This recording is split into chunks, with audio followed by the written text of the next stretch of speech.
I was in my study, lamp glowing soft over my newspaper, when I heard laughter outside. My son Trevor and his buddies on the porch, voices carrying through the cracked window like they wanted the whole street to hear. The bourbon in their voices made them louder than they realized. I could rob Grandpa blind, Trevor said, casual as if discussing the weather. Old man keeps cash in that safe. Probably 50 grand at least. My coffee mug froze halfway to my lips. That was my boy's voice. My only son. You serious? His friend Jake asked. Dead serious. He can barely hear the TV anymore. We go in through the back door Thursday night when he's asleep. I know the safe combination. Watched him open it last month. They mapped it out right there, when they'd come, what tools they'd bring, how I'd never see it coming. Like I was already dead and they were dividing up my things. I sat frozen in my leather chair, heart pounding against my ribs. Not from fear. From something much worse. My own boy, the one I'd raised and protected for 38 years, was plotting to rob me like I was a stranger. The newspaper crinkled in my trembling hands. And that was the moment I decided not to stop them. The worst part wasn't the plan. It was the way they laughed. Like I was a senile old man fumbling with TV remotes, too deaf to hear betrayal creeping through my own walls. Each chuckle felt like a knife sliding between my ribs. He won't even hear us coming, Jake chuckled. Probably won't notice the money's gone for weeks. My dad's getting soft, Trevor added. Leaves his wallet on the counter, forgets to lock doors. Easy target. Easy target. That's what I'd become to him. I stared at my hands gripping the newspaper. They shook, but not from age. From pure, volcanic rage building in my chest. These hands had built a business from nothing. Had signed his bail papers. Had written checks for his college, his wedding, his house down payment. The porch conversation continued. They discussed my bedtime like they'd studied me. Knew I took sleeping pills at 10. Knew I couldn't hear much from upstairs. They'd been watching me, cataloging my weaknesses. What about cameras? Someone asked. No cameras, Trevor said confidently. Dad doesn't believe in that stuff. Says neighbors should trust each other. More laughter. The sound of beer bottles clinking. They had no idea I was about to give them the stage they wanted, just not the ending. My mind dragged me back 15 years. Trevor was 23 then. Wild. Reckless. The kind of kid who thought consequences were for other people. He'd stolen $12,000 from the family business account. Said it was for an investment opportunity. Turned out to be gambling debts to some dangerous people. Nearly got us all sued when checks started bouncing. I'll never forget finding out. My accountant called me, voice careful. There's been some unusual activity, Mr. Walsh. I called a family meeting that night. Everyone came. Trevor's mother Nancy before she passed. His sisters, his uncles. I laid out every detail. Every forged signature. Every lie he'd told to cover his tracks. Trevor sat there sweating through his shirt while I spoke. Then I slid a folder across the dining room table. Inside was a contract my lawyer had drawn up that afternoon. You've got two choices, I told him. Sign this, or I press charges tonight. The contract was simple but devastating. If he ever lied to, stole from, or defrauded any family member again, he'd forfeit everything he owned to me. Every asset, every account, every piece of property. No exceptions. No loopholes. He signed it with a shaking hand, probably thinking I'd never enforce it. He had no idea that paper would one day save me and ruin him. After signing that contract, Trevor transformed. Or seemed to. He got clean. Stopped gambling. Started showing up to work on time. Within 5 years, he'd built his own construction company. Bought a 4-bedroom house in the suburbs. Married a nice woman named Carol who taught 3rd grade. At family dinners, he'd carve the turkey and tell jokes. At Christmas, he'd play with his kids by the tree, looking every inch the reformed man. The golden boy who'd learned his lesson. Dad taught me everything. He'd tell people, raising his beer to me at barbecues. Wouldn't be here without him. I bought it. Every word. When he asked to borrow the safe combination to store some documents while his office safe got repaired, I gave it to him without thinking twice. That's what you do for family you trust. His transformation seemed so complete that I'd almost forgotten about that contract. It sat in my filing cabinet, yellowing at the edges, like a relic from darker days we'd moved past. Last Thanksgiving, he'd hugged me at the door and whispered, "Thanks for believing in me, Dad.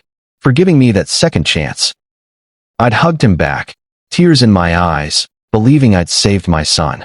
But masks always slip, especially when greed whispers loud enough. But greed doesn't sleep. It waits, like cancer in remission, looking for the right moment to spread again. The signs had been there if I'd wanted to see them. Trevor's company truck got upgraded to a BMW. His wife started wearing designer bags. They took vacations to places I'd never afford.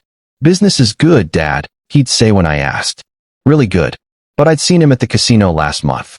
Tried to convince myself he was meeting clients. Saw him arguing with someone in the parking lot 2 weeks ago. Told myself it was normal business stress. Hearing that plan tonight, though, hearing him laugh about robbing me like I was nothing but a walking ATM, it split something open inside me. All those little doubts crystallized into one clear truth. My son hadn't changed. He'd just gotten better at hiding who he really was. The rage I felt wasn't hot anymore. It had turned cold, calculating. The kind of anger that plans instead of explodes. I stood up from my chair, joints protesting, and walked to my filing cabinet. The contract was right where I'd left it, in a folder marked Trevor, 2009. His signature bold and clear at the bottom. Still legally binding. Still enforceable. This time, I wouldn't be the one losing. My safe sat in the corner of my study like a silent witness to 40 years of hard work. Inside was $60,000 in cash, bearer bonds worth another $30,000, deeds to 2 rental properties, and my wife's jewelry that I couldn't bear to sell after she passed. That night, after the porch conversation ended and car doors slammed, I opened the safe with steady hands. The combination Trevor had memorized, 18-42-67, Nancy's birthday. I pulled out the old contract and placed it right on top of the cash stacks. Positioned it so it would be the first thing anyone saw when they opened the door. The legal language faced up, his signature impossible to miss. Then I added something else. A sticky note in my handwriting. "I knew you were coming." The trap was elegant in its simplicity. He'd reach for the money and find his own past reaching back for him. The contract he'd forgotten about would be waiting like a coiled snake. I closed the safe and spun the dial. The click echoed in the quiet room. For the first time in days, I smiled. Not from happiness. From the cold satisfaction of knowing justice was about to be served by his own greedy hands. And soon, he'd walk straight into it. I picked up my phone and scrolled to a contact I hadn't called in 2 years. Detective Carl Harris. We'd served in Vietnam together, stayed close even after he joined the force and I went into business. "Carl," I said when he answered. "I need a favor." "Name it." "Thursday night. Bring 2 officers. Park down the street, enter through the back, and wait in my den." "What's happening Thursday?" "My son's planning to rob me." Silence on the other end. "Then, you want us to stop it?" "No. I want you to catch him in the act." "And Carl?" "No sirens. No drama until he's opened my safe." Carl's voice turned professional. "We'll be there.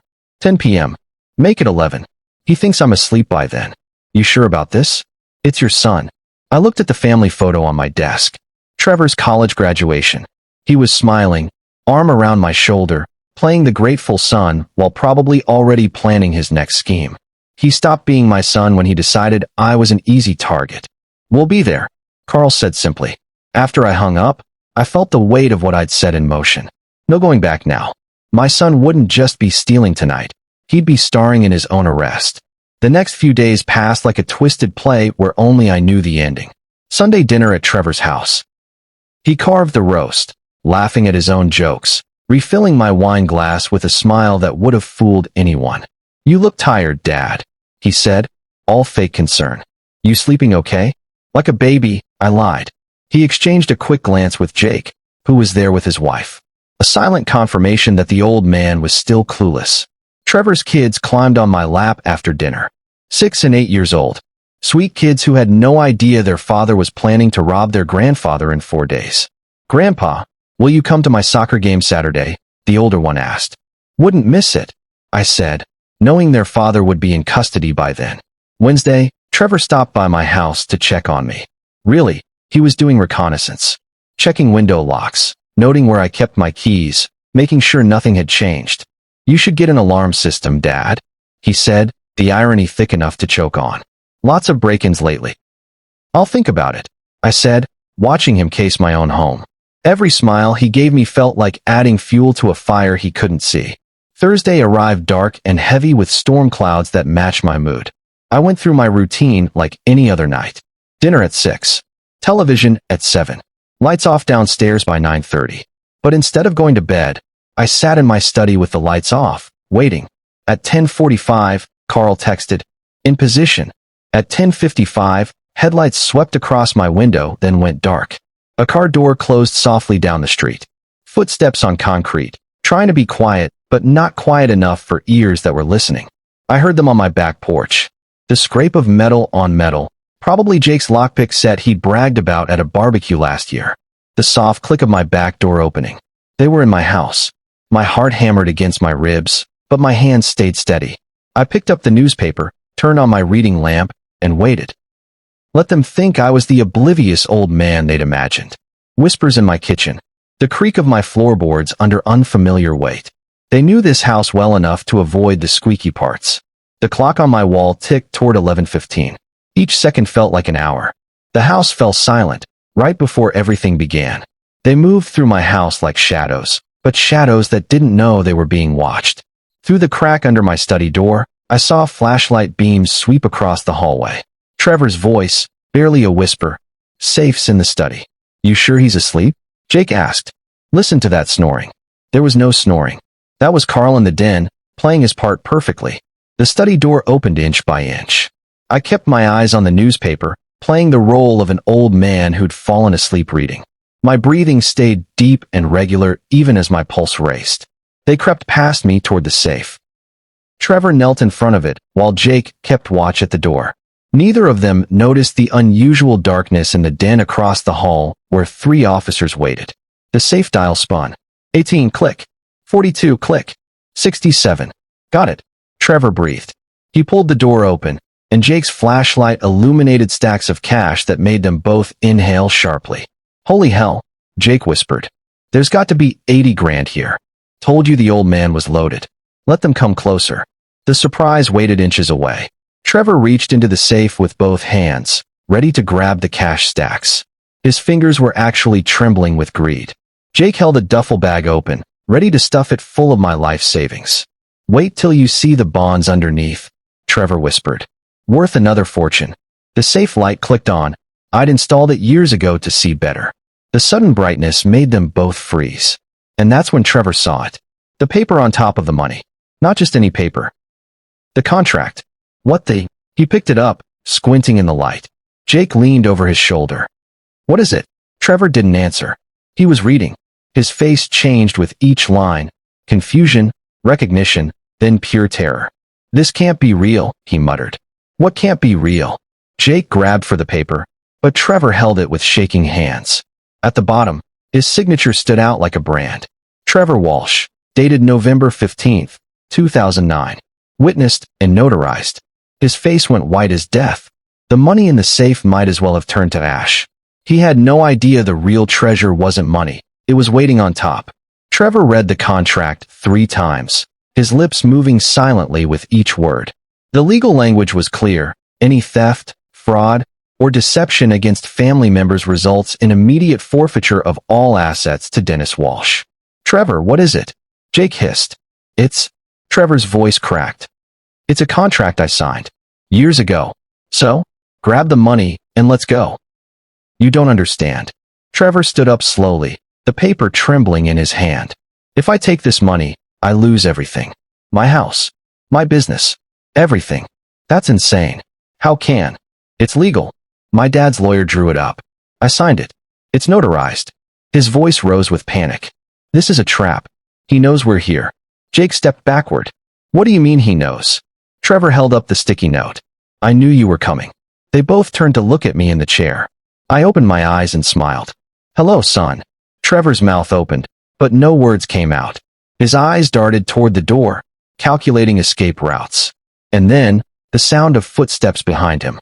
Trevor's face cycled through emotions like a slot machine. Shock, fear, rage, and finally, desperate calculation. "Dad?" He started, forcing a laugh. "This isn't what it looks like." "It looks like you're robbing me," I said, setting down my newspaper. "With your friend Jake here. At 11:18 p.m. on a Thursday. We were just—" I was showing Jake the safe. "I was worried about you keeping so much cash here. At midnight. With lockpicks." Jake was already backing toward the door. "I'm out of here." "I wouldn't do that," I said calmly. "Why not?" "Because there are 3 police officers in my den who've been watching everything." Trevor dropped the contract. It fluttered to the floor like a dying bird. He looked at the money in the safe, then at me, then at the contract. "You set me up," he whispered. "No, son. You set yourself up. 15 years ago when you stole from the family. Tonight when you decided to do it again." He read the contract one more time, his face gray as ash. This wasn't just theft anymore.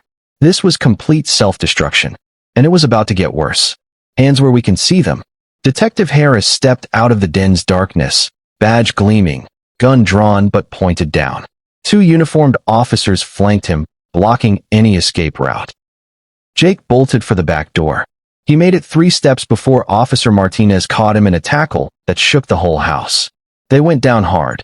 Jake's face pressed into my grandmother's Persian rug. Trevor didn't run.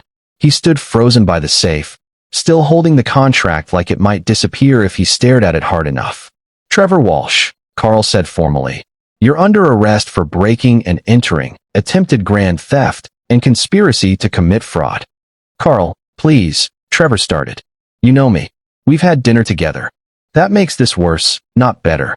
The handcuffs clicked around Trevor's wrists with a sound that echoed through the house. The metal caught the light from the safe, gleaming like the future he'd just thrown away. "Dad," Trevor said, his voice small. "Don't do this." "I'm not doing anything," I replied. "You did this to yourself." They pulled Jake to his feet, his nose bleeding onto his shirt. Both of them stood in my study in handcuffs. The only way out now was through handcuffs. They led Trevor through the house he'd grown up in, past the kitchen where his mother had taught him to cook, past the living room where he'd opened Christmas presents, out the front door where he'd left for prom and college and his wedding. The neighbor's porch lights started clicking on. Mrs. Patterson from next door stepped out in her robe, mouth falling open as she watched Trevor get loaded into the police car. "Dennis? What's happening?" "Trevor tried to rob me," I said simply. The shock on her face mirrored what I'd felt hearing him plan it. She'd known Trevor since he was 5, had given him candy on Halloween, birthday presents, graduation cards. More neighbors emerged. The Johnsons, the Lees, the whole street watching Trevor Walsh get arrested in his father's driveway. By morning, everyone would know. Jake got shoved into a second police car, still cursing and struggling. Trevor sat silent in the back seat, staring at me through the window. Carl walked over to me. "The contract, is it real?" "Every word. His lawyer will confirm it tomorrow. This is going to destroy him." He destroyed himself. His perfect life was unraveling, faster than he could blink. I was pouring coffee when Carol burst through my door at 6 a.m., still in her pajamas with a coat thrown over them. Her face was streaked with tears and twisted with rage. "What did you do?" she screamed. "I protected myself from a thief who happened to be my son." The kids saw it. They saw their father dragged away in handcuffs. Then they learned an important lesson about consequences. She grabbed my shoulders, shaking me. "You planned this. You evil old man. You planned the whole thing." I removed her hands gently but firmly. "Trevor planned a robbery. I just made sure he got caught. He's your son. He stopped being my son when he decided I was an easy target to rob." Upstairs, I heard movement. Carl and the officers had stayed to collect evidence. They'd been photographing the safe, the lockpicks Jake had dropped, the entire scene. "Mrs. Walsh," Carl said, coming down the stairs. "You need to leave. This is a crime scene." "This is insane," Carol shrieked. "It's his father's house, where he committed breaking and entering and attempted theft." She looked between us, realizing the weight of what was happening. Her husband wasn't coming home, and the whole neighborhood was about. By 8 a.m., my lawyer Martin Shapiro sat at my kitchen table with the contract spread before him. He'd handled the original document 15 years ago and remembered every detail. "It's ironclad," he confirmed. "Trevor legally forfeited all assets the moment he attempted the theft. How fast can we execute it? I'll file the papers this morning. Emergency injunction to freeze his accounts. By noon, everything will be in motion." Martin pulled out his laptop and began typing. Within an hour, legal documents were flying to the courthouse, the banks, the county recorder's office. Trevor's construction company, valued at $1.8 million. His house, worth $450,000. 3 vehicles, investment accounts, even his boat at the marina. All of it, Martin asked. Every last penny. By lunchtime, Trevor's bank cards were declined at the jail commissary. His company foreman called me, confused about why the business accounts were frozen. His neighbors watched as legal notices got taped to his front door. Carol called 17 times. I didn't answer once. The contract wasn't just a piece of paper anymore. It was a complete transfer of wealth, executed with surgical precision. His empire crumbled before breakfast was even over. Carol arrived at 2 p.m. with her brother, a lawyer from downtown who looked like he'd rather be anywhere else. They sat across from me in my living room while Martin laid out the legal reality. The contract is binding, Martin explained. Trevor knew the consequences when he signed it. He was young, Carol's brother argued. Under duress. He was 23, and the duress was facing criminal charges for his previous theft. Carol pulled out her own papers. These are our bills. Mortgage, car payments, the kids' school tuition. How are we supposed to pay them? That's not my problem anymore, I said. You're destroying your own grandchildren's lives. Their father did that when he chose to rob me. She shoved the contract at me. Tear it up, please. For the kids. The kids will be fine. I'll put money in trust for their education. But Trevor gets nothing. I'll fight this, she snarled. I'll take you to court. With what money? Martin asked quietly. The accounts are already frozen. The reality hit her like cold water. Without Trevor's assets, she had nothing to fight with. Take it up with your husband, I said, because she hadn't heard the rest yet. Jake flipped within 3 hours of hitting county lockup. His lawyer called Carl with an offer. Full cooperation for reduced charges. By evening, Jake had given a complete statement. How Trevor had planned everything. How he'd studied my routines for weeks. How he bragged about the easy money sitting in my safe. He said his old man was getting senile. Jake told the prosecutor. Said he deserved the money anyway as inheritance. Jake even had text messages. Screenshots of Trevor explaining the plan, picking the date, promising Jake 10 grand for his help. The evidence was overwhelming. Trevor's other accomplices, 2 more friends who were supposed to be lookouts, got picked up at their homes. They folded even faster than Jake. Trevor masterminded everything, one said. We just went along with it. He said his dad would never press charges, said the other. Said family doesn't do that to family. By the end of the day, Trevor stood completely alone. Every friend who'd laughed on my porch about robbing the old man was now testifying against him to save themselves. Loyalty dies quick when freedom's on the line. The courtroom was packed for the arraignment. Word had spread through our community like wildfire. Trevor Walsh, successful businessman, arrested for trying to rob his own father. Judge Patricia Brennan read the charges with barely concealed disgust. Breaking and entering, attempted grand theft, conspiracy to commit fraud against a family member. Trevor stood in his orange jumpsuit, hands cuffed, looking smaller than I'd ever seen him. How do you plead? His public defender, Carol couldn't afford a private attorney now, whispered urgently in his ear. Not guilty. Trevor said, his voice barely audible. The judge turned to me. Mr. Walsh, I understand there's also a civil matter? Martin stood. Yes, Your Honor. A binding contract that transfers all of Mr. Trevor Walsh's assets to Dennis Walsh as a consequence of this crime. Let me see this contract. She read it slowly, carefully. The courtroom was silent except for the rustling of paper. Mr. Trevor Walsh, did you sign this document? Yes, but was it notarized? Yes. Were you of legal age and sound mind? I was under. It's a yes or no question. Yes. Gasps filled the courtroom as she continued reading aloud. The complete forfeiture clause. The specific language about theft from family. Next came the part he never saw coming. Within a week, I liquidated everything. Trevor's BMW sold for $80,000. His boat brought in $40,000. The construction company went to his foreman for a fair price. I wanted the workers to keep their jobs. His house was the hardest. Carol and the kids had to move in with her parents. But I wasn't heartless. I set up trust funds for both children, money for college that neither parent could touch.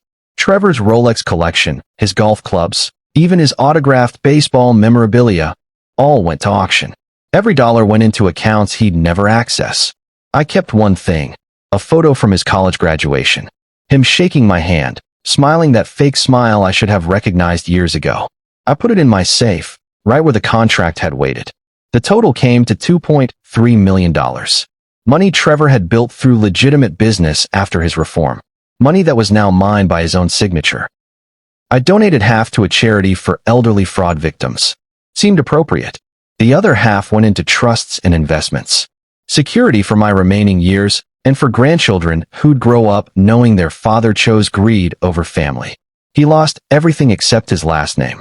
The first letter from state prison arrived 3 weeks later. Trevor's handwriting, once confident and bold, now looked shaky and small. Dad, I'm sorry. I don't know what came over me. The gambling came back. I owed people money. I was desperate. I read it once by the window where I'd heard him planning my robbery. Please forgive me. Please help me. I'm your son. Another letter came days later. The lawyer says I could get 5 years. 5 years, Dad. I'll lose everything. Then another. Carol won't bring the kids to see me. Says she's filing for divorce. This can't be how it ends. I read each one carefully, then locked them in the safe where the contract had waited. The same safe he'd tried to rob. They sat there like evidence of a relationship that had died the moment he'd decided I was an easy target. Weeks turned to months.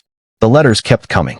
Regret, rage, bargaining, desperation. The whole cycle of a man realizing he'd destroyed himself.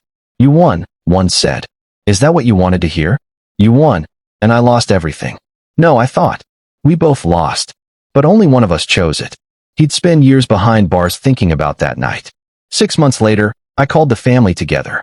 Trevor's sisters, their husbands, the cousins, aunts, uncles, everyone except Trevor, who was serving year one of a 7-year sentence. We met at my house, in the same dining room where Trevor had signed the contract 15 years ago. I want you all to know exactly what happened, I said. I played the recording I'd made from my security system. Yes, I'd lied about not having cameras. The footage showed Trevor and Jake breaking in, approaching the safe, the moment of discovery. My daughter Lisa cried. I can't believe he'd do this. He was always greedy, his other sister Amy said.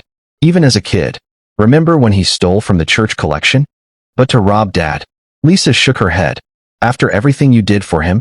I showed them the contract. Explained how it came to exist. The first theft, the second chance, the betrayal of that chance. I didn't want this, I said. But I couldn't let him think I was weak. Couldn't let him rob me and walk away. You did the right thing, my brother said. Family doesn't mean letting people destroy you. Carol had been invited but didn't come. Her lawyer sent a note saying she wanted no further contact with the Walsh family. Even his own brothers shook their heads in disbelief. I visited Trevor once, 8 months into his sentence. The prison visiting room smelled like disinfectant and despair. He looked older, thinner, wearing faded blue inmate's uniform. Dad, he said, his voice hollow. You came. Once. Just once. We sat across a scratched table, guards watching from the corners. The sun I'd raised and the stranger he'd become, separated by more than just metal and concrete. Did you plan it all, he asked. From the moment you heard me on the porch? Yes. The contract on top of the money? Yes. Calling the police? Everything. He laughed bitterly. You played me perfectly. You played yourself, Trevor. I just made sure you faced consequences. I'm your son. You were my son. Then you decided I was an easy mark to rob. I was desperate. The gambling. There's always an excuse. First it was bad investments. Then business pressure. Now gambling. When do you take responsibility? He stared at his hands. I've lost everything. You threw it away. There's a difference. The look in his eyes said he finally understood. I didn't take your future, I said, standing to leave. You handed it to me. Gift wrapped with your own greed and tied with a bow of betrayal. Trevor's face crumpled. Dad, please. One more chance. You had your second chance. You used it to plan a robbery. What am I supposed to do when I get out? I'll have nothing. You'll have what you gave me that night. The knowledge that family meant less to you than money. That's not. You laughed about robbing me blind. Called me an easy target. Told your friends I was going senile. Each word hit him like a physical blow. Your children will be fine. I've made sure of that. But you? You'll rebuild from nothing. Just like I did after my son tried to rob me. I walked toward the exit. Trevor called after me, voice breaking. I'm sorry. Dad, I'm sorry. I didn't turn around. Sorry was just a word. Like family had just been a word to him. The guard buzzed me through the metal door. Outside, the sun was shining, the air clean and free. I breathed deeply. tasting freedom Trevor wouldn't taste for 6 more years. I walked out into the sunlight, free of any guilt. Because some lessons need to cost everything to stick.